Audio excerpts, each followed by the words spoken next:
பதில் சொல்ல அடுத்த கட்டமாக முதலமைச்சர் கூப்பிட்டு ஒரு 2 நிமிஷம் எங்ககிட்ட பேசி எங்க குறையை கேட்டு எங்களுக்கான முடிவை சொல்லணும். ஒண்ணு எடுக்கிறேன் இல்ல எடுக்க மாட்டோம்னு சொல்லிட்டாங்கன்னா நாங்க அடுத்த வாழ்க்கையை பார்த்துப்போம். இதுல பல பேர் வாழ்க்கையை தொலைச்சிட்டு நிக்கிறாங்க. நிதிநிலையை ஒழிக்கிறேன்னு சொல்ற முதலமைச்சர் ஒப்பந்ததாரரை மட்டும் ஏத்துக்கிறாரு. இது எந்த வகையில சாத்தியம் தெரியல. எங்களோட ஊதியத்தை எங்களுக்கு நேரடியா கொடுத்தா மின்சாரத்துறைக்கு மட்டும் குறைஞ்சது மாதத்துல 50 ல இருந்து 500 கோடி ரூபாய் லாபம் கிடைக்கும். இதை ஏத்துக்காம ஒப்பந்ததாரருக்கு எங்க வேலைகளை அவங்களுக்கு கொடுக்குறாங்களே, எங்க ஊதியத்தை எடுத்து அவங்களுக்கு கொடுக்குறாங்க. இது எந்த வகையில நியாயம்?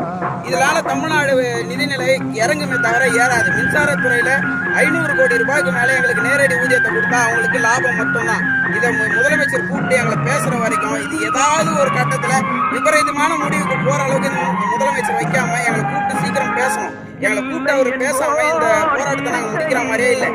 தமிழ்நாடு பல மாவட்டங்களில் ஆரம்பிச்சு தலைமைச் செயலகத்தில்